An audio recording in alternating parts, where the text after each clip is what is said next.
The strategic arms reduction Obama and Dmitry Medvedev, US-Russia relations on nuclear would limit their deployed strategic warheads and could inspect the other's sites to ensure on Tuesday in Moscow. И вот теперь они хотят еще и граждане России поняли, в чем смысл действий, нормы их жизни, существования нашей страны. சப்பா உலக போர்லாம் முடிஞ்சிருச்சு. பேசாமல் நம்ம ரெண்டு பேரும் ஒரு அக்ரிமெண்ட்டுக்கு வந்துடலாம். என்ன அக்ரிமெண்ட்டு? இல்லைப்பா, அணு ஆயுதத்தை நீயும் நானும் டெஸ்ட் பண்ணுவோம். சரி, டெஸ்ட் பண்ணிட்டோம். அதுக்கு பிறகு என்ன?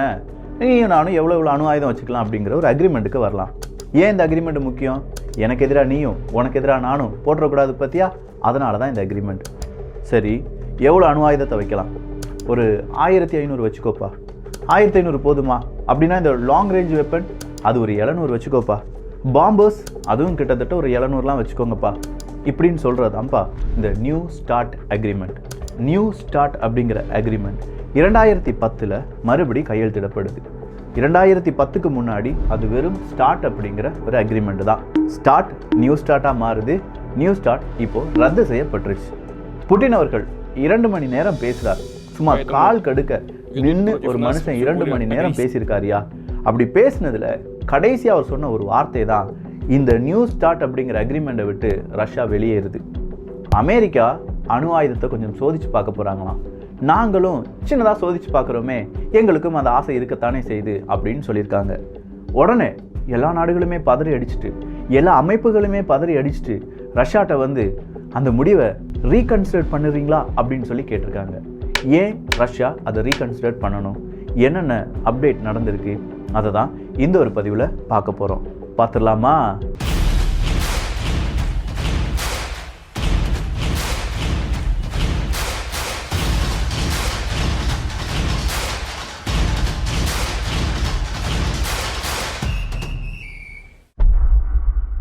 யூகே அப்படின்னு சொல்லவா, உக்ரைன் அப்படின்னு சொல்லவா? இரண்டுமே ஒன்று தானே. உக்ரைனுக்கு உச்ச தோழனாக இருப்பது யூகே தானே, யுனைடெட் கிங்டம். உடனே வந்து நிற்கிறாங்க அசம்பிளியில். வந்து நின்றுட்டு, சார் புட்டின் சார், ஏதோ இந்த நியூ ஸ்டார்ட்லேருந்து வெளியேறேன்னு சொன்னீங்களாமே, கொஞ்சமாக மாற்றி போடுங்க சார். என்ன சார் இப்படிலாம் பேசிகிட்டு இருக்கீங்க? ஒரு ஜெர்க் ஆகுதா இல்லையா? உள்ளுக்கு அப்படியே ஒரு பதட்டம் வருதா இல்லையா அப்படின்னு சொல்லி கேட்குறாங்க. இன்னொரு பக்கமாக ஜெர்மனியில் இருக்கக்கூடிய ஸ்கோல்ஸ் அவர்கள் வந்துக்கிட்டு, என்ன மிஸ்டர் புட்டின் இப்படி வந்து சொல்லிட்டீங்களே, இது தவறாச்சே, கண்டிப்பாக நீங்கள் அதிலேருந்து கொஞ்சம் ரீகன்சிடர் பண்ணுங்களேன் அப்படின்னு சொல்லி கேட்குறாங்க. இன்னொரு பக்கமாக இந்த நேட்டோன்னு சொல்லுவோம் பார்த்தீங்களா, அவங்க அப்படியே வரியாக நின்றுக்கிட்டு புட்டின் அவர்களை பார்த்து நேட்டோவினுடைய சீஃப்லாம், அது வந்து ஒரு தவறான ஒரு முடிவு, சரியா? அந்த முடிவுக்கு நீங்கள் வந்திருக்கக்கூடாது, எதுக்கு ஒரு காட்ட ரீகன்சிடர் பண்ணிடுங்க அப்படின்னு சொல்லி நேட்டோ அப்படிங்கிற அமைப்பு கேட்குது. இன்னொரு பக்கமாக அமெரிக்கா, என்னடா புசுக்குன்னு இப்படி பேசிட்ட, நான் பாட்டுக்கு நல்லா தண்டா வந்தேன், வந்து போனேன், எல்லாம் செஞ்சேன், நீ என்னடா திடீர்னு நியூ ஸ்டார்ட்லேருந்து வெளியேற அப்படின்னு சொல்லியிருக்க, அணு ஆயுதத்தை மறுபடியும் வைக்க போறியாப்பா அப்படின்னு சொல்லி கேட்குறாங்க. ஸோ இந்த நியூ ஸ்டார்ட் அப்படிங்கிற அக்ரிமெண்ட் ரத்தாயிருச்சுன்னா 2 நாடுகளுமே மாற்றி அணு ஆயுத சோதனை அப்படிங்கிறத செய்வாங்க. வானத்தில் செய்வாங்க, தண்ணியில் செய்வாங்க, அண்டர் கிரவுண்டில் கூட செய்வாங்க. அப்படிலாம் செஞ்சு நிறைய அணு ஆயுதங்களை சேகரித்து வைப்பாங்க. எங்கே வைப்பாங்க? அவங்க நாட்டுக்குள்ளே வைக்க மாட்டாங்க. அவங்களுடைய நட்பு நாடு, அவங்களுடைய இராணுவ பேசஸ் இப்படின்னு சொல்கிற பல இடங்களில் கொண்டு வைப்பாங்க. ஸோ இப்படி வைக்கக்கூடிய அணு ஆயுதம் எப்போ வேணாலும் யாருக்கு வேணாலும் எதிராக மாறலாம் அப்படிங்கிற ஒரு பயம் இருந்துக்கிட்டே இருக்கும். சொல்லப்போனால் கன்னி வெடிக்கு மேலே கால் வச்ச கன்னிப்பைய மாதிரி நம்ம அப்படியே தவிச்சு நிற்கணும். காலை எடுத்தாலும் வெடிக்கும், அசைஞ்சாலும் வெடிக்கும். அந்த அளவுக்கு அணு ஆயுதம் சுற்றி இருக்குன்னா எப்படி இருக்கும்? அமெரிக்காவும் ரஷ்யாவும் இதை வச்சே பயந்தே இருப்பாங்க. சரி, இந்த 2 நாடுகளும் பயப்படுவதற்கான காரணம், உலகத்தில் இருக்கக்கூடிய அணு ஆயுதங்கள்லாம் எடுத்து பார்த்தோம்னா அதில் 90 அணு ஆயுதங்கள் இந்த 2 நபர்கள்ட்ட மட்டும்தான் இருக்குது. ஸோ 2 நபர்களுடைய அணு ஆயுதத்தை அழிச்சிட்டாலே 90% நம்ம அணு ஆயுதங்களை அழிச்சிடலாம். இப்போதான் புட்டின் அவர்களுடைய இந்த முடிவு சின்ன ஒரு கலக்கத்தை எல்லாருக்குமே ஏற்படுத்துது. ஏன்னா புட்டின் அவர்களுக்கு நட்பாக இருக்கக்கூடிய நாடு என்ன? பெலரஸ் இருக்குது, ஈரான் இருக்குது, அந்த பக்கமாக சீனா இருக்குது, இன்னொரு பக்கமாக வடகொரியா இருக்குது.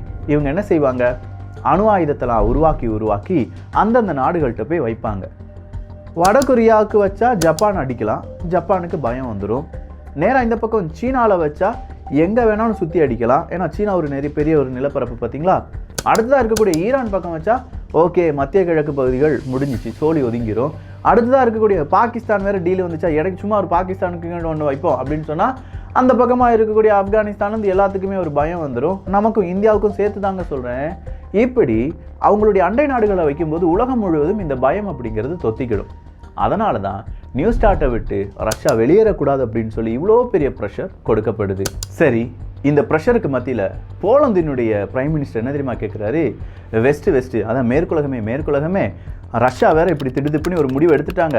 அதனால் எங்களுக்கு தர வேண்டிய அந்த செக்யூரிட்டி, உக்ரைனுக்கு நீங்கள் கொடுத்த பலவிதமான வாக்குறுதி, இதெல்லாம் விட்டுட்டு வெளியில் போயிட மாட்டீங்கல்ல அப்படின்னு சொல்கிறத உறுதிப்பட கொஞ்சம் கேட்டு வச்சுக்கிறார். இன்னொரு பக்கமாக இத்தாலியனுடைய பிரைம் மினிஸ்டர் கரெக்டாக நான் வர்ற நேரத்துலையாடா இதெல்லாம் நடக்கணும், ஏன்னா அப்போ தான் வந்து இறங்குறாங்க. இத்தாலியனுடைய பிரைம் மினிஸ்டர் உக்ரைன் நாட்டுக்குள்ளே வந்து இறங்கின அடுத்த செகண்ட் புட்டின் அவர்கள் இப்படி ஒரு அறிவிப்பை கொடுத்ததுனால வேறு வழியே இல்லாமல் இத்தாலியனுடைய பிரைம் மினிஸ்டர் ஒரு வார்த்தையை சொல்கிறார். இது வந்து ஒரு முட்டாள்தனமானது அப்படின்னு சொல்லி ஒரு கோபத்தையும் ஆளாக்கி கொண்டார் அப்படின்னு சொல்லலாமே. இப்படி எல்லா நாடுகளுமே கலக்கத்தில் இருக்கும்போது புட்டின் அவர்களுடைய அடுத்தடுத்த அறிவிப்புகள் ஒரு பெரிய ஒரு மாற்றத்தை ஏற்படுத்த போகுது. அவருடைய இன்னொரு அறிவிப்பை உன்னிப்பாக கவனிக்கணும். இதை நான் தமிழ் பொக்கிஷத்துலையும் சொல்லியிருந்தேன். நாங்கள் எங்களுடைய இராணுவத்தை ரீஸ்ட்ரக்சர் பண்ண போகிறோம், எங்களுடைய கப்பற்படையை ரீஸ்ட்ரக்சர் பண்ண போகிறோம் அப்படிங்கிறது தான். இந்த ரீஸ்ட்ரக்சர் பண்ண போகிறோன்னா புதிய படையை சேர்க்க போகிறோம், புதிய ஆயுதங்களை சேர்க்க போகிறோம் அப்படிங்கிறது. புதிய படை புதிய ஆயுதம் அப்படின்னு சொல்கிறது எல்லாம் தயாராக இருக்குது. அடுத்த ரவுண்டுக்கு நாங்கள் தயாராகிட்டு இருக்கோம்ப்பா அப்படிங்கிறத நாசுக்காக சொல்லி முடிச்சிட்டாரு புட்டின் அவர்கள். அடுத்ததா சீனா தான். இப்போ நாட்டோவினுடைய சீஃப்லேருந்து எல்லாருமே சொல்லிட்டு இருக்கிறது, நிச்சயமாக சீனா அடுத்ததாக ரஷ்யாவுக்கு ஆயுதங்களை சப்ளை பண்ணலாம். ஸோ சீனா ரஷ்யாவுக்கு ஆயுதங்களை சப்ளை பண்ணிச்சுன்னா உலகப்போர் ஸ்டார்ட் ஆயிரும். ஸோ சீனாவை நம்ம எல்லாருமே உன்னிப்பாக கவனிக்கணும் அப்படிங்கிற ஒரு வார்த்தையை சொல்லியிருக்காங்க.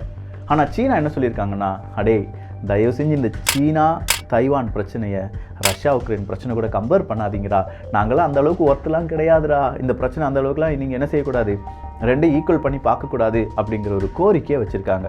என்னதான் சீனா இப்படிலாம் ஒரு கோரிக்கையை வச்சுருந்தாலும் பல நாடுகளும் இந்த ஒரு கம்பேரிசன் அப்படிங்கிறத செய்து கொண்டு தான் இருக்கிறார்கள். அடுத்ததா இந்த ரஷ்யா நாட்டுக்குள்ளேயே ரஷ்யாவுக்கு எதிராக சில பேர் போர்க்கொடி தூக்கியிருப்பாங்கல்ல.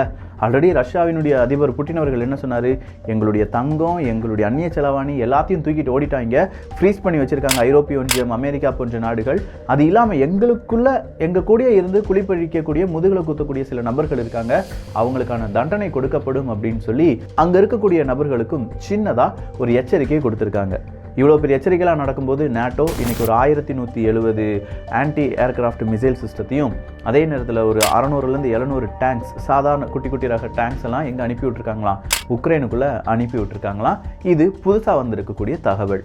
ஸோ ஓவராலாக புது யுத்தம், புட்டின் அவர்களுடைய புதுவிதமான விளக்கம், 2 மணி நேர சொற்பொழிவு, அது கூடவே நியூ ஸ்டார்ட் அப்படிங்கிற அக்ரிமெண்ட்டை விட்டு விலகுகிறோம் அப்படிங்கிற ஒரு பகீர் எச்சரிக்கை, இது எல்லாம் சேர்த்து ரஷ்யா உக்ரைன் போரில் அடுத்த கட்ட திருப்பம் அப்படிங்கிறது வந்துருச்சு. இந்த திருப்பத்தில் எந்தெந்த நாடுகள் தப்பிக்க போகிறாங்க, எந்தெந்த நாடுகள் யூட்டர்ன் போட போகிறாங்க, எந்தெந்த நாடுகள் ரஷ்யா கூட மோத போகிறாங்க, எந்தெந்த நாடுகள் அமெரிக்காவினுடைய நட்பாக இருக்க போகிறாங்க, எல்லாத்தையுமே அப் டு டேட்டாக பார்த்துடலாம். அதுக்கு நீங்கள் செய்ய வேண்டியது வியூகம், தமிழ் வியூகம் அப்படிங்கிற நம்ம சேனலை சப்ஸ்கிரைப் பண்ணிக்கோங்க. நல்லதை பகிர்ந்து நல்ல சமுதாயத்தை உருவாக்குவோம். நன்றி, வணக்கம்.